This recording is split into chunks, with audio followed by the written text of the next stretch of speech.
They say the ocean is vast and empty. They say nothing lives in the deep. But that is only because they fear to look too long. I live below where the sun dares not reach. Below the reach of memory, where sound dies and light drowns. This is my kingdom. It is not barren, as they believe. It is sacred, ancient, breathing full. It groans with the weight of 1,000 shipwrecks, cradles bones that once danced above me in laughter, in conquest, in sin. Now they lie still, and I among them. I do not sleep, not as they do, but I rest. I settle in the cradle of a broken vessel split in half by a storm from 2 centuries ago. Her ribs are curled open, black with age, her mast cracked like a broken spine. Around her I've grown gardens, anemones pulsing like slow hearts, and the bones of men laid out in gentle patterns. I remember them, all of them. The man with the red scarf, the one who cried as I tore into him, the twins who thought they were gods, the priest who begged. I do not forget. Sometimes I sing to them, not the song that kills, but the one that remembers. It is softer for me alone. It curls around the hull, dances through the wreckage, brushes over empty sockets and splintered ribs. They do not answer, but the water hums with their echoes. I braid seaweed through the bones. I polish the ivory of their femurs. I keep their rings and trinkets in a hollowed skull. Trophies number memories. When the hunger is quiet, I decorate. I rebuild. I dance among jellyfish drifts, letting their stings trail over my arms like whispers. I rise through clouds of bioluminescence and spin slow spirals through the dark. My arms spread wide. I am grace.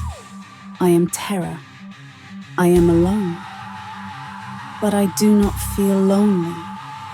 Not yet. There are other creatures here. The blind fish with open mouths. The slow leviathans who stir once every 100 years.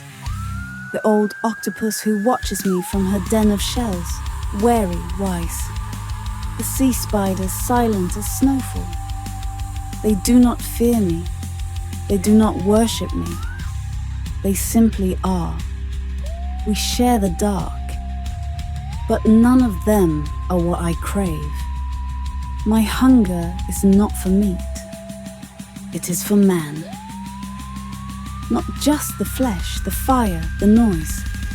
The way they look at me, not knowing what I am. The moment their blood sings louder than my song. That last flicker of realization, right before it fades. They used to come more often. Long ago, their boats came with sails and wood and screaming. They carved the sea open with harpoons and named her things she did not ask to be named. Now they come with steel and engines, fewer now, wiser, or more afraid. They tell stories about me still. I hear them echo through the holes. I hear my name whispered in fear by the ones who pass through my waters but do not stay. But eventually, someone always stays. It begins with a vibration, subtle, a quiver in the sea, a change in the pressure. I rise from my bed of bones, slow, graceful. My hair flows like a drifting bloom. My fingers trail through the silk, stirring it like old memories. The vibrations become rhythm, a diesel heartbeat, a groan of metal, a whisper of heat, a boat. Above me, 40 meters, maybe more. I taste the bait in the water, rotting herring, blood, oil. I feel boots stomp on planks.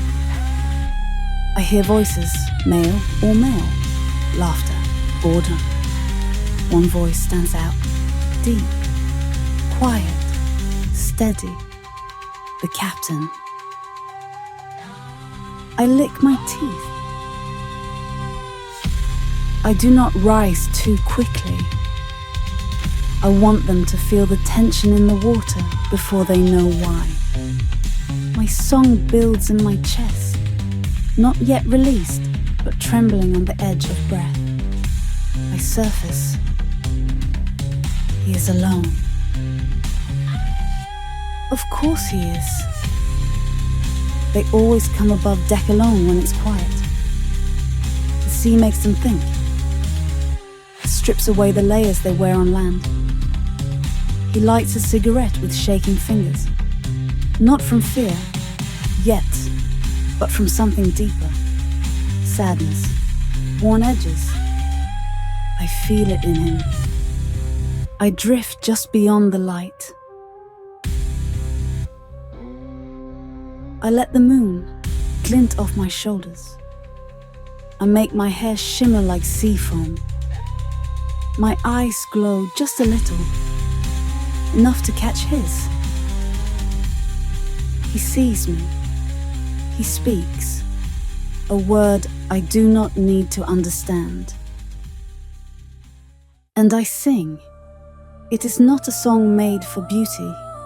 It is made for breaking. My melody is ancient and wrong. It folds into itself, twisting, aching. It bypasses the ears. It infects. The moment it touches him, I feel him unraveling. His heartbeat slows. He steps to the edge. I become what he most desires. I let him decide what I am. For one man, I am a lost lover. For another, a goddess. For another still, I am his guilt wrapped in silk and forgiveness. This one, this captain, he does not desire flesh. He desires peace. So I give him calm. I give him silence. I make myself the final stillness in a life of storms. He climbs onto the rail, and I open myself. Gone is the illusion. Gone is the softness. My mouth splits, teeth blooming outward like an angler's trap. My eyes go black. My skin ruptures, revealing the armored ridges beneath.